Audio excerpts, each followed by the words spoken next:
Assalamualaikum warahmatullahi wabarakatuh. Selamat sore. Kami dari kelompok 9 ingin mempresentasikan tentang dampak game online bagi pelajar di wilayah Jakarta Timur dan Bekasi. Sebelumnya, saya ingin memperkenalkan kelompok saya dulu. Yang pertama ada Febiola Sringoringo. Yang kedua, saya Fasyifa Putriandi. Yang ketiga ada Muhammad Hikmal Fadlan.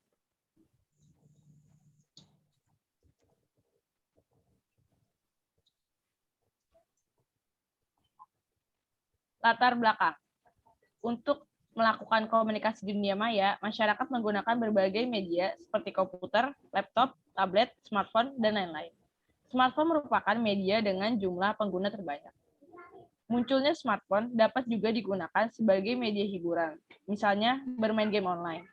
Salah satu tren baru yang diminati masyarakat dengan berbagai kalangan usia adalah game online. Kecanduan game online seringkali membuat berbagai kegiatan di dunia nyata terbengkalai. Di antaranya waktu beribadah, tugas sekolah atau kuliah, perubahan pola makan dan istirahat. Waktu makan tidak teratur dan bergadang dalam jangka waktu lama dan juga menghabiskan uang yang tidak sedikit.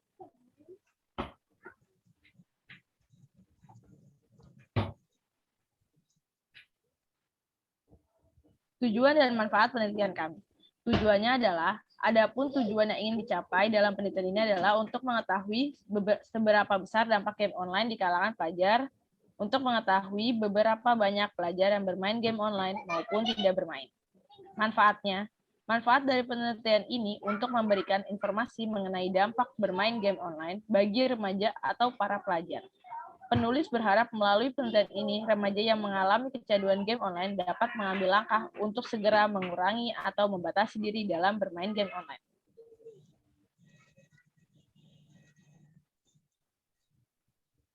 Next.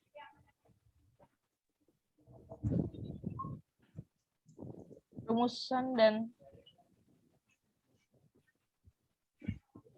dan batasan masalah. Rumusan masalah. Seberapa besar dampak game online bagi para pelajar? Berapa banyak waktu yang digunakan para pelajar untuk bermain game online di setiap minggu? Berapa banyak biaya yang dikeluarkan para pelajar untuk bermain game online? Batasan masalah.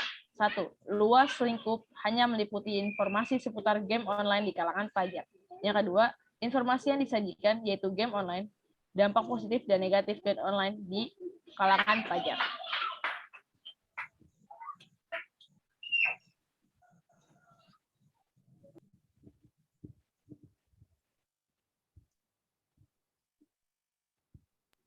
Selanjutnya akan dilanjutkan oleh Hikmal.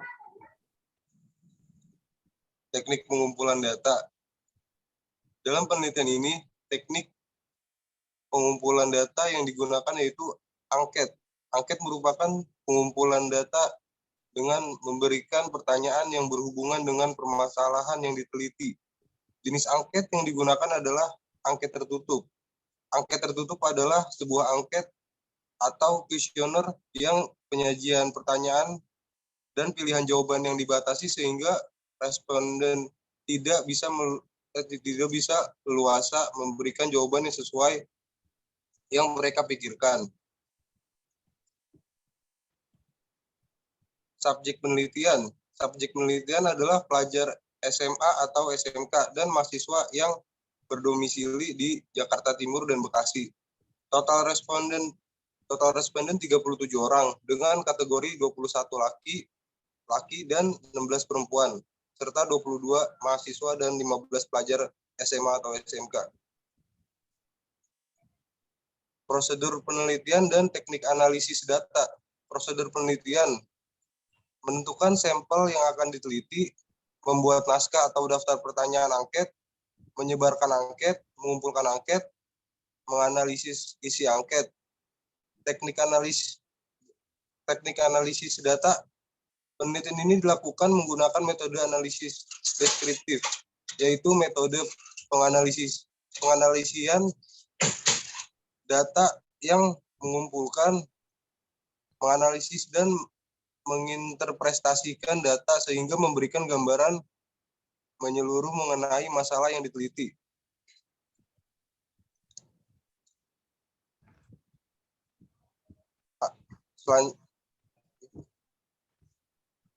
Baik, selanjutnya akan saya jelaskan mengenai mengenai hasil dan pembahasan daripada penelitian yang dilakukan oleh kelompok kami. Nah, di sini terdapat 6 tabel atau gambaran tabel yang merupakan ini adalah tabel-tabel daripada informasi daripada responden yang mengisi angket kami. Di sini ada tabel jenis kelamin, jenjang pendidikan, total hari bermain game, jenis game online, media yang digunakan, dan tempat bermain game. Selanjutnya, terdapat 8 tabel yang merupakan dampak. Jadi di sini terdapat 8 tabel yang merupakan dampak dari bermain game online. Ada dampak positif dan negatif, namun ini lebih banyak atau lebih condong kepada dampak negatif. Izinkan saya untuk men-share screen Excel sebentar. Ya, jadi ini merupakan gambaran Excel-nya. Ini yang ada informasi daripada responden. Lalu selanjutnya ini dampak daripada bermain game online. Di sini kelompok kami menggunakan untuk belum ada tampilannya tuh Excel-nya. Oh, oke, bentar. Ya.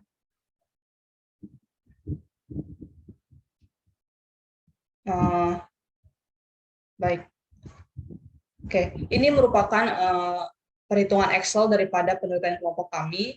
Jadi kelompok kami menggunakan penelitiannya menggunakan analisis datanya, kami hanya menggunakan Excel sederhana. Di sini ada informasi, yang tadi yang pertama ini informasi, tabel informasi, lalu di sini ada tabel dampak daripada bermain game online.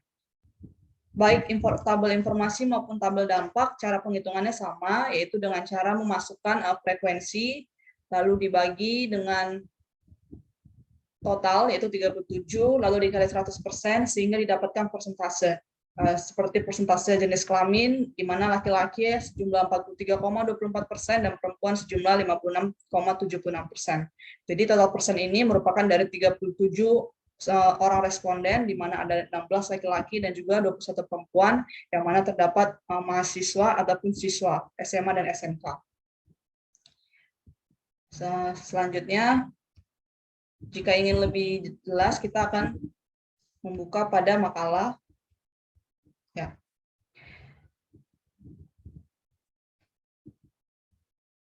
Nah, di sini ada dampak untuk informasi responden. Pertama, yang tadi untuk jenis kelamin, angket disebar dengan tidak memandang jenis kelamin. Jadi angket ini kami sebarkan kepada orang-orang yang kami kenal melalui media sosial.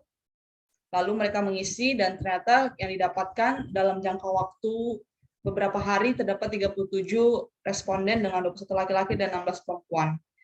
Lalu selanjutnya ada jenjang pendidikan sama, dalam satu angka yang sama didapatkan seperti berikut hasilnya.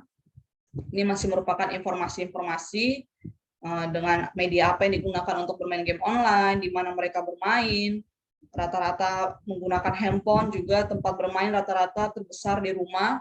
Lalu ini merupakan dampak game online yang menjadi sumber daripada atau topik daripada penelitian kami, di mana kami membuat 4 pilihan, ada sangat setuju, setuju, kurang setuju, dan juga tidak setuju.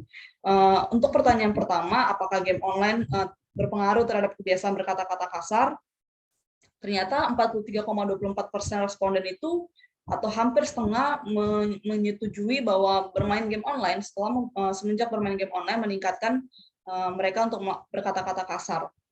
Hal ini mungkin dipicu karena mereka merasa kesal karena ketika bermain kalah, sehingga mau tidak mau mengeluarkan kata-kata kasar untuk meluapkan emosi mereka. Selanjutnya, responden siap mengeluarkan biaya besar untuk bermain game online, dan jawaban terbesar 37,84%, mereka tidak setuju untuk mengeluarkan biaya yang besar untuk bermain game online. Lalu, game online membuat pemain begadang, jawaban tertinggi 32,43% tidak setuju bahwa dengan bermain game online dapat membuat mereka begadang. Namun jika kita lihat di sini, sangat setuju dan juga setuju memiliki jumlah yang cukup banyak atau hampir setengah jika dijumlahkan, bahwa hampir setengah daripada responden pun menyetujui bahwa bermain game online dapat membuat mereka menjadi begadang atau tidurnya menjadi larut.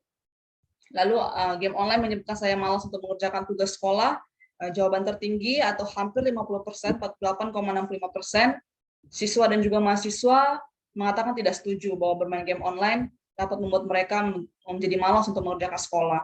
Lalu game online menyebabkan rasa kesal pada pemain atau ketika kalah, yang dimana ketika di PowerPoint ini kita buat menjadi meningkatkan rasa sportivitas atau membuat rasa tidak menjadi sportivitas. Lalu di sini 35,14% atau nilai terbesarnya mahasiswa dan juga siswa kurang setuju bahwa ketika mereka kalah, mereka jadi kesal. Lalu game online membentuk rasa sportivitas 45,95%, di mana sebagai nilai tertinggi setuju bahwa dengan bermain game online meningkatkan rasa sportivitas mereka atau mereka belajar untuk memiliki rasa sportivitas dan memiliki dampak positif. Ini secara garis besar 45,95% siswa dan juga mahasiswa responden menyetujui atau setuju dengan bahwa game online memiliki banyak dampak positif. Selanjutnya ada di bahwa game online memiliki banyak dampak negatif secara garis besar 43,24% sebagai nilai tertinggi, bahwa siswa dan juga mahasiswa pengisi responden setuju bahwa game online juga memiliki banyak dampak negatif dalam bermain game online. Selanjutnya ya, kita kembali ke PowerPoint. Jadi ini gambarannya tadi, yang mana tadi sudah dijelaskan cara menghitungnya di Excel dan juga secara lebih rinci tadi ada di makalah. Ini gambaran di PowerPoint-nya. Jadi kesimpulan daripada penelitian kami ini, yang mana emang ini benar-benar kami lakukan dengan cara kami menyebarkan angket, bahwa game online itu memiliki dampak positif dan juga negatif bagi para siswa maupun mahasiswa. Namun dampak negatifnya ini tidak boleh kita anggap sepele, karena bukan hanya sekedar membuang waktu, namun bisa berakibat fatal, yaitu pada kesehatan siswa dan juga mahasiswa yang keranjingan dalam bermain game online. Dan bisa kita tarik kesimpulan bahwa semakin banyak waktu yang dihabiskan untuk bermain game online, semakin besar juga dampak negatif bagi para pengguna game online. Jadi ketika siswa atau mahasiswa semakin sering intensitasnya bermain game online, maka kemungkinan semakin besar atau dampak negatif akan semakin memuncak atau menjadi lebih tinggi dibandingkan mahasiswa atau siswa yang benar-benar menggunakan game online hanya sekedar untuk ice breaking, mungkin untuk sekedar pengistirahatan seperti itu. Itu mungkin dampak negatifnya hanya kecil atau bahkan tidak ada, karena malah akan menjadi dampak positif karena benar-benar untuk membantu mereka untuk sekedar menyegarkan pikiran. Jadi pengontrolan waktu lah yang menjadi faktor utama dalam bermain game online. Untuk itu diharapkan kepada para siswa dan juga mahasiswa yang senang bermain game online untuk bisa mengontrol waktu agar jangan sampai berlarut-larut sehingga dampak negatif tidak menjadi lebih besar daripada dampak positif. Nah, baik, sekian presentasi dari kelompok kami, begitu juga dengan kesimpulan yang telah kami tarik melalui penelitian ini. Kami berharap mendapatkan saran dan juga masukan melalui penelitian ini, dan juga kami berharap penelitian ini ke depannya bisa semakin diperbesar, baik dengan jumlah responden yang semakin banyak, juga dengan pertanyaan-pertanyaan daripada angket yang semakin banyak dan juga semakin mengena atau lebih tepatnya semakin spesifik, sehingga penelitian ini bisa benar-benar untuk tingkat human error-nya semakin kecil. Demikianlah presentasi dari kelompok kami, kurang lebihnya mohon maaf. Assalamualaikum warahmatullahi wabarakatuh.